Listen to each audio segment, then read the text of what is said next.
goes, you know what a good coach is? We're like, what, 10% further down the path than the client. Yeah. It isn't about you're on a mountaintop and you're a guru that everyone is coming to. It is about being further ahead going, hey, this is the way.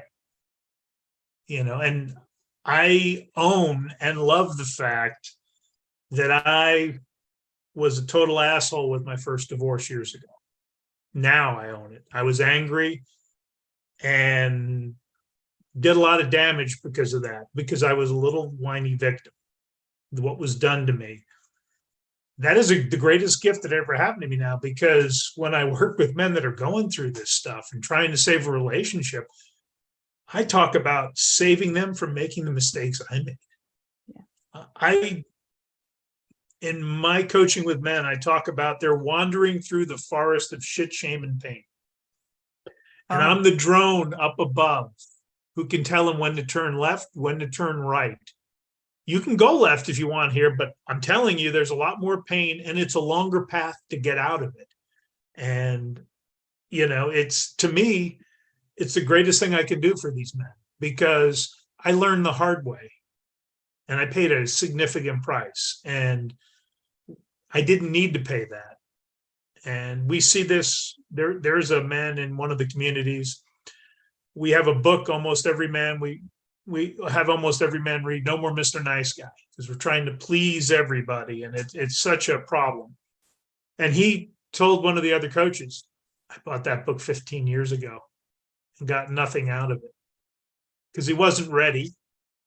And, he either thought he didn't need it or he just wasn't ready to receive the information. And I had a deep discussion with a client this morning about how impactful a book was for him.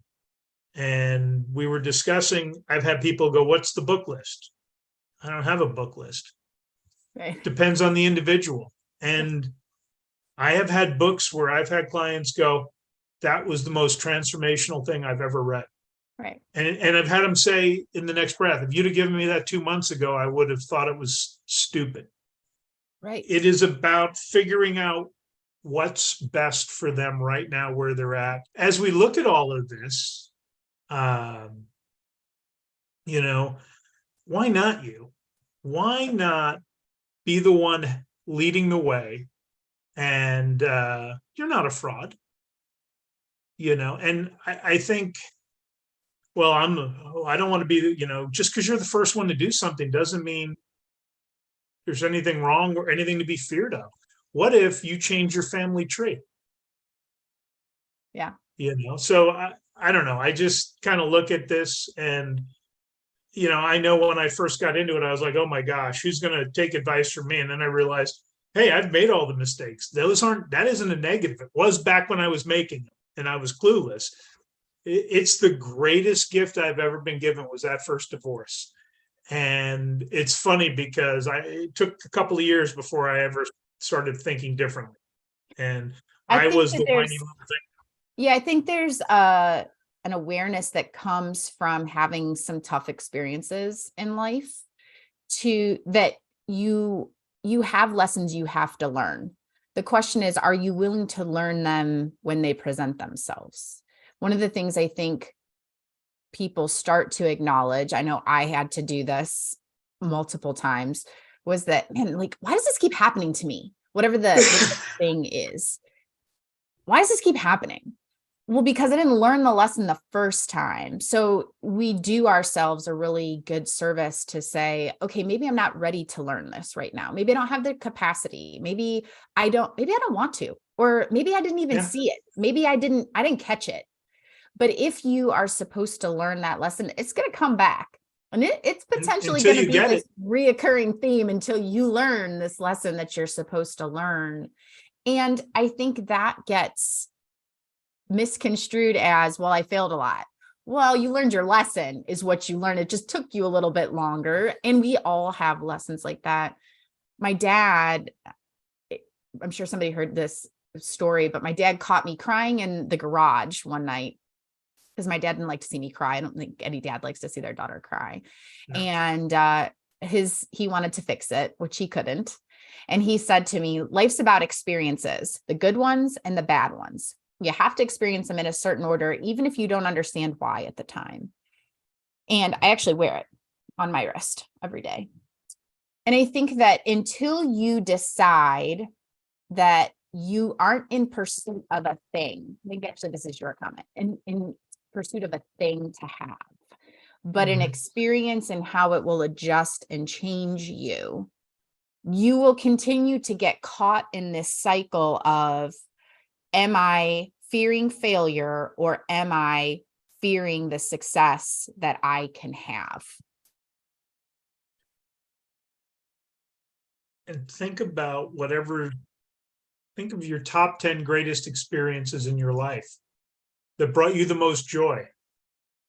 If there were no negative and no tough times, that would mute how joyful those were. You go, well, these are my top 10. These are all 10s, and well, if you take away loss, difficulty, and failure, there are no 10s. There's only 5s and 6s. Right. It's part of life, that was incredibly wise. We need failure. We need pain. Suffering is optional. Right. Yeah. Yes. Well, We do that to ourselves. Yeah. And I think that there's a lot of really great pieces throughout this series, however you're listening to it, to pluck out and say, hey, that applies to me. Or you know what? Nope, not so much that one, but that one does. And to talk it through with the people who are your tribe or are your confidants or one of us, and figure out why that hit with you, because there's no need for it to continue to be, it's lonely at the top. That I hear this a lot. In fact, you'll hear it in our communities. Well, it's common. It's lonely at the top. You know what? Before Zoom and before social media and before email, yeah, I think that it's lonely at the top was a lot more applicable. But now you can be in a community of, I don't know, people who wear frog socks. Pick it. It's anywhere. If you want to be entrepreneurs, you want to be coaches, you want to be dog moms, whatever, we can find a community for you, or you can find it for yourself, that is willing to take you in and surround you with positivity in a heartbeat. It's so accessible. You may have individual challenges, but a community that will support you. Side note, if your community is not supporting you, get out and find a new one, because that's not the only one that's out there. It is a core element for men, brotherhood. You cannot have a fulfilling life without it. It is why I believe there's such a high suicide rate in men, because they fail to keep these connections and build it. And it's funny because in mentoring men, we have doctors, business owners, all of these incredibly successful guys. And I don't look at any of the men and go, oh, he's a doctor. That's just Brian. That's just Brad. That's Mike. And let me tell you, when we get together, because we end up having meetups in person too, not just online, it is the greatest thing. And I'd never thought about it till you mentioned it now. It isn't lonely at the top, because nobody looks at the doctors and go, oh, he's a doctor, he's a business. You're just another man. You're just another brother who needs connection and, deep conversation. And, there was a point in my life where I'd have been like, ooh, he's a doctor. Now I'm like, whatever, it doesn't matter. And if you're not connected with a group, you're hurting yourself. Yeah. And I would encourage anyone listening to this. We're not here. I always tell people, we won't should on you. I don't should on people. We're not negating, if you are at the top of your game in whichever element of this process you're in and you are feeling lonely, we're not suggesting that you shouldn't feel that way. I'm not shitting on you. No. However, I will suggest to you that there are places to help fix that and not let you feel lonely. If you're feeling lonely in your marriage, if you're feeling lonely leading your company, if you're feeling lonely trying to parent or single parent or lead a team, or you know what, just flat out being lonely. There are communities out there, whether Dennis and I run them or not, that will help that. The key to this is you have to be willing to say, I have this problem. One of the things that this series will point out is that naming what's going on in your journey is the most important. I can't pick it for you. Shine the light on it. Exactly. But you have to put words to it. We've encouraged you throughout the series to write things down. If you're using the battle books through us, or you're using your phone, or whatever that looks like for you, you have to speak it into existence. You have to almost manifest it if that's your jam, because without it, how do you even hold yourself accountable to what's going on?